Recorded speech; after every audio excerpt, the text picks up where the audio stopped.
feel like Boston should make a big move with Tatum sidelined? Big move as in for what? Trading? Getting rid of the roster? Whatever you think should happen there. What do you think should happen in Boston? I mean, it's not like they can make a trade that's going to help them, for next season because, Tatum is out. So you think next season's just a wash? It's a wash. I mean, it's one of those things where do you get rid of the whole team, blow it up? Because if you think you're going to trade White and think you're going to get something back that's more impactful than him, you're going to be wrong, right? So this is one of those times where if Jaylen Brown is supposed to be, your Robin or your Batman, he has to now step into the Superman role and everybody follows suit. This is his chance to show everybody he's a #1 option. What do you think Boston should do? I don't think because we know with the roster issues that they're most likely going to have to make moves. Just due to finances. For me, I don't think they do anything. I mean, you have your best player that's going to be out. So this is an opportunity for all of these guys, specifically Jaylen Brown. If you look at Boston, even without Jayson Tatum, are they a better team are they constructed roster-wise than Indiana? What do you say? Right? What do you say? Constructed? Same level? Okay. Dame Lillard. If Porzingis and stuff is that, because remember Porzingis been down. Dame Lillard's going to be out next year, so Milwaukee is washed out. We don't know what New York Knicks is going to do, right? So I think with that roster, they still can get to the playoffs, and who knows what Jaylen Brown can turn into when they get to the playoffs. That's where I'm at with it. My attitude is this: you're paying him $304 million for a reason. The brother can play. He's a 20-plus point per game scorer. He's a Finals MVP. He's a champion. He's been a #2 option. Let's find out whether he can be a legitimate #1 option. Yeah. What's wrong with that? To me, if Porzingis, the real issue with them was Porzingis, for example, in terms of how he was performing. He had this illness. They couldn't actually decipher exactly what it was, why he couldn't do anything. So that compromised them to some degree. But I found myself asking, what if Porzingis was healthy? And Derek White and Drew Holiday and Jaylen Brown was still in your lineup, okay? Could you make the playoffs? Yeah. Could you win a series? Yeah. Maybe not more than that, but let's find out. You've invested in him for a reason, and to me, why not? I know you got new ownership to pay $6.1 billion for the franchise. I get that part, and you might want to minimize costs down the line. So that might be the reason you want to get rid of. But we're talking basketball here. Pure basketball, I say roll the dice, take your chances, let him show us what he's got. I don't think this is about Jaylen himself. Okay. I think they know what they want to do with him. I think it's the rest of the roster, right? The rest of your roster is very expensive, and it seems like if you're going to do something, you want to offload these contracts. Okay. And just say, Jaylen, we're going to have a down year. Do your thing. Do your thing. By the time, Tatum comes back, you guys are at that 2002, 2003 Kobe Shaq level where we can't tell who's 1A and 1B. Let me jump in real quick because we've got some teams already making moves. 2 of your former teams. Ime Udoka just got an extension, much deserved, obviously. We know New York wanted to try to acquire him. Well deserved. And then the Magic traded for Desmond Bane. Which are you more excited about right now? Actually, both, because if you look at the Eastern Conference, we just talked about Dame Lillard being out from Milwaukee. Jayson Tatum is out with Boston, so it's good opportunity for the Magic to creep in there and possibly have some better success in the playoffs. Adding Desmond Bane with Paolo Banchero. Yeah. Houston Rockets, though, if they can make that move to get KD, they're putting themselves in championship contention. And I think that move needs to be made by them if they could get KD there. But I will be more excited about that because they'll be playing. Let's understand something. To truly appreciate Ime Udoka and what he has accomplished, look at the Houston Rockets the year before he arrived. Right. And then look at what they immediately transitioned into. All right. And then this year, all right, they get to the second round, they lose to Golden State, what have you. And we all know it's because they don't have that bona fide scorer. If Jalen Green was what we expected him to be, instead of scoring in single digits in 5 of the 7 games, Houston's in the conference finals. Sure. So I'm looking at it from that standpoint, and I'm saying to myself, listen, I can't underestimate them, or at least the semifinals, rather. I'm sorry. I can't underestimate them. I think that Ime Udoka is one of the top 5 coaches in the game. Desmond Bane's a shooter. He averages 17.8 points a game. He shot about 40% from three-point range. We know what he can do, and we know he fulfills a need. My issue with Orlando was, damn, 4 first-round picks? Round picks unprotected? I want to ask Gil this question because I know Gil is a basketball savant. Absolutely. Let's say Houston doesn't get Kevin Durant and keep it as constructed. They need scoring. Do you think somebody like Cam Thomas can go in and fill that role and still elevate them to that level? Yes, I think so. They're a young Boston team that's still trying to find out who they are, right? Jalen Green is at that level where he's not comfortable in his skin. He's still trying to find out what type of player he wants to be, right? I don't know if I make a move. I don't know who do I need to build this team around. I know 3 players I wouldn't trade. Okay. I mean, there's a bunch, but. All right. Give me the 3. Amen, Green, and. You wouldn't trade Green. I would trade Green. Nah. I would. Listen, the reason I won't trade him is because he's so raw.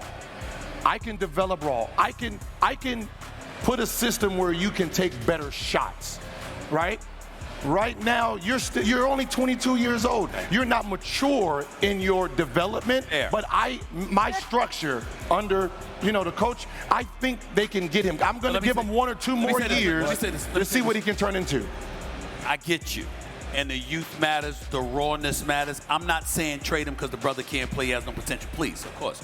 What I'm saying is that the development, how long is it going to be? And number 2, developing him into being a more reliable fixture for you. How much is that going to assist the pieces you have around him? See, when we talk about a KD, we know that KD's an additive wherever you put him. Even with Jalen Green's development, how much is that going to help the rest of the bodies around him for the Houston Rockets? That would be my question, and that's the reason why I would say I would move him for a more reliable, bona fide number 1 option. With Ime Udoka there and the other pieces that you have around, yes, I would do that. No, you're talking about a veteran player who needs champions around him. Those are kids. So you're going to get rid of one of the leader of the kids to bring in. Because I got other kids. Got a leader. But I got other kids. But they're all kids. But I got other kids. So he's at a stage where these kids aren't. So you're saying I'm going to put this adult in there and say, hey, you guys got to get to his level. Not possible. They don't have enough experience to get and match what KD brings. You will hope KD, it's never worked like that. But he's on the team he would be on a team with another champion in Fred VanVleet, and I think his leadership, right? Fred VanVleet. Fred VanVleet, he's a champion. Not a scrub. He can play. Come on, Gil. And he's a champion. Come on, Gil. Come on now. He's a champion. Fred VanVleet can play. Championship. He can play. But first of all, sometimes that's what you don't say. Are we saying if KD is on that team, he doesn't elevate them to a championship? The players still got to develop themselves. Sengun still got to figure out he's not Jokic. You're a different guy. You're not Jokic, right? Play your game. And he doesn't know his game. It showed in the Golden State Series. Did it ever occur to you that they had to step out of themselves to try to be something more than what they are because of what they don't have? Because of that veteran, that number 1 option that they don't have? I mean, that might be a reason. Be an orange. If you're orange, be an orange. Don't try to be an apple. And that's what those guys are doing. You're going to try to be, if apple is what it takes to win and you don't have any apples around, you're going to try to be an apple. Yeah, but you're still an orange. Oh, you can't, you're an orange. You're going to try to be an apple. You're an orange. All right, we got to leave it there. The Hall of Famer, T-Mac, give it up. T-Mac, so good seeing you and having you. Please come join us anytime. A ring is a team accomplishment. Right. I don't know where it started. It's just it's a long conversation, especially when it comes to me individually. I don't know why it's discussed so much in our sport. You tell me, Allen Iverson and Charles Barkley and Steve Nash, our wasn't unbelievable.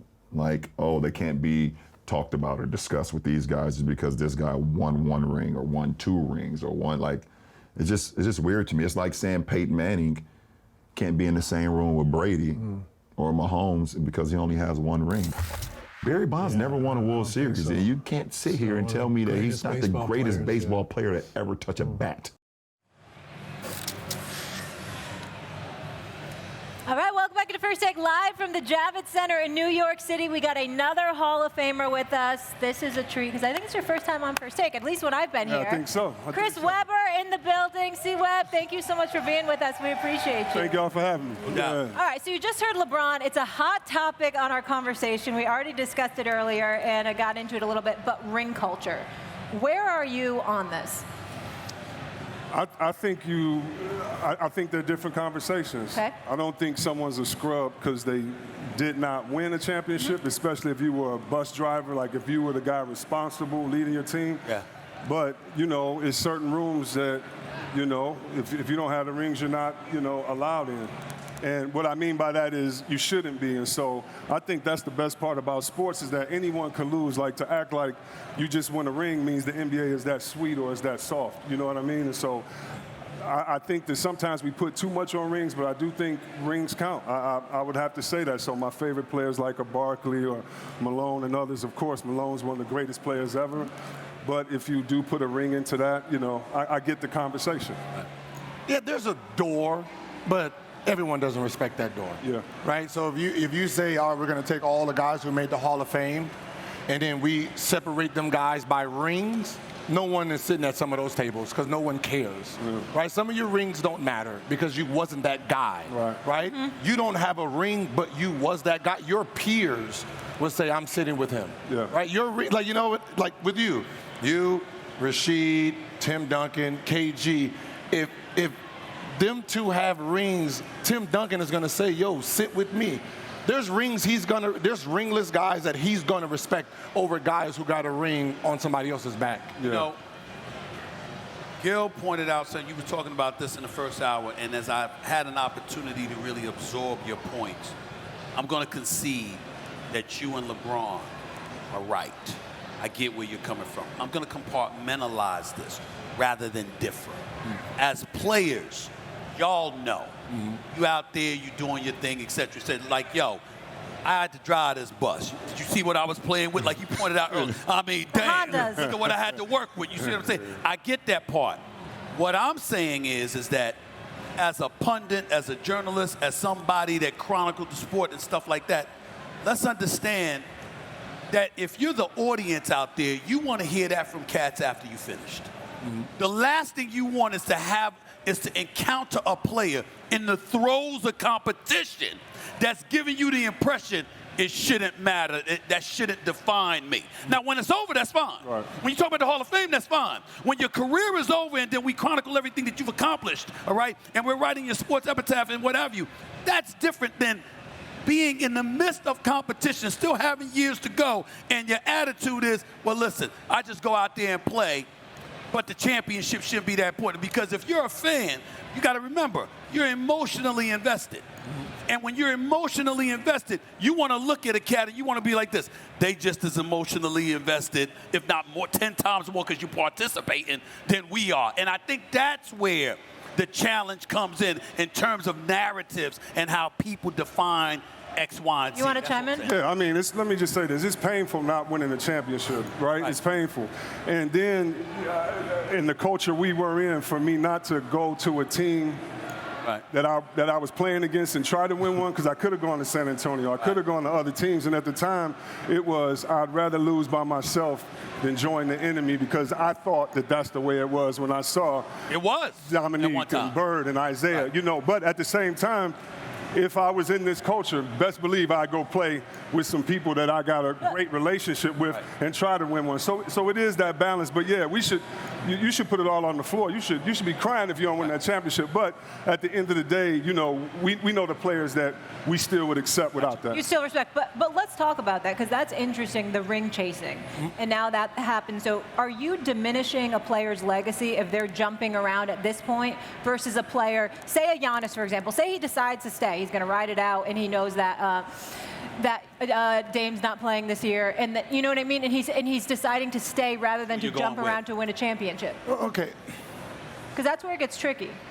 When you're talking about the greats, no one ever factors in the city that they played in, right? When you're talking about Kobe didn't leave, he's not leaving California, right? The Bulls, they're not leaving Boston. Well, everyone is coming there. Are we not factoring in the guys who are there calling for help, right? You're calling for help. And when the guy comes there and helps you win, why does that guy get destroyed? Right? Why does his legacy is destroyed? You called him for help. Right? That's like Batman. You put the Batman sign up there, Batman shows up. Let me ask you He's a hero. Because when Dame went to Milwaukee, I'm not going to lie, I was like, Dame, stay. This is my feeling. Yeah. Because I'm old basketball. Stay in Portland because he's not going to win a championship in Milwaukee. And you gave up your whole legacy to go to Milwaukee. And now, if old boy gets traded. But there were cats that thought that him and Giannis could. Oh, no. I believe you. And if I'm him, I believe I'm going there and I'm believing I could. I played with guys, I'll be like, yeah, I believe we could. Don't get me wrong. But when he left there, I said, you're leaving all of that in Portland for this one chance, and Giannis may not stay. So it's the stakes. And I won't say he's ring chasing, but I will say he's letting something go by giving that up. I'll throw this at both of y'all. It's just a question.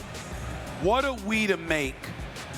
It'd be one thing if it's people like myself and others who didn't play on that level saying this. I remember when Ant-Man made the mistake of saying, quote, man, please, I think that today's play, the only person back in the day that I would consider that talented was Michael Jordan. And so Magic Johnson said, I don't listen to anybody that's never won anything. So what I'm saying is, what are we to say? That's not me. That's not some other But there's got to be outliers. There has to be outliers that just weren't in the right situation, the right team. That there's other factors that you can't control. But I'm asking a 5-time champion. Yeah, it's easier for him to say it because he got drafted to. Okay. You have the MVP of the league when you got drafted. Right. I will hope you guys win 5 championships in 8 years, which has never been done. Right? He's the youngest player to have 5 rings. There's a reason. You win a championship, then you get the #1 pick. Right. James Worthy. And he comes off the bench. But, how good is that team? No. But, you know what I mean? So it's easier for him. No, I agree. You know what I'm saying? It's easier for him to talk. I agree with you. What I'm saying, that. I agree with you. What I'm saying, however, is this. Every champion has not been in the kind of situation Magic was in, but almost all of them feel that way about people who haven't won championships that would in any way denigrate them. Their attitude is, wait a minute, you haven't done X, Y, and Z. I'm asking, what are we to think when we hear a Hall of Famer, maybe it's not Magic, maybe it's somebody else that has that criteria? Because one of the things I religiously tell Molly this and everybody else on First Take, I don't get my opinions just out of thin air. Yeah, I watch, I study, et cetera, et cetera. But you know how many Hall of Famers text me? Yo, hold them to the same standard. You did this to us. You held us to this. Wait, don't let them off the hook. So somebody might be critical of a LeBron. Somebody might be critical of somebody else. And it's cats from old school, 90s, 80s, et cetera, who won championships that's trying to define the standard. What do you say to that? It's no different than a championship is, I'm just asking. is running through the finish line. Okay. Right? Yeah. That doesn't determine how fast you are as a person. Okay. Right? It doesn't say anything. You just finished. So you're using the championship as the cake when the championship is the cherry on top. Okay. The championship is the end piece. You're taking away the body of work. Yeah. And saying this is important. Which is why I said speak when it's over. Yeah. You got to speak when You're also taking away the nuance and the context. So Magic is the man. He came in, sat in Kareem's seat when Kareem got hurt, dropped him off. But at the same time, he had a family, an ownership family. Right. I've been with terrible owners. I've been with owners where I said, listen, we can get this guy. Right. He called me and said, trade him for nothing. And the owner said no. Or you're in the smallest tax bracket and the biggest, right. A lot of times it's who's around you. We talk about Popovich and all that he's done. He does more than just coach, right. And I think you got to take into account who the GM was, who the president was, and all that, because like you say, it's going through the finish line, and you have to have a solid team to go through that finish line. If not, you're doing a lot of stuff by yourself. And holding them accountable as well. But I think at the end of the day, what we're getting at is it's not a black and white conversation because it's not tennis. Right. You're not out there by yourself. You're not playing by yourself. And when you just look through history, I went back, looked at 92, who was considered the GOAT. They had Magic, right? By 93, it was Jordan with 3 rings. So obviously ring culture is not as important as you think because there was guys with 11 rings, 6 rings that did more. Right. But we used our eye tests. I got it. them James Harden where I pull up all brains. Jimmy with the heat, I'm on fire.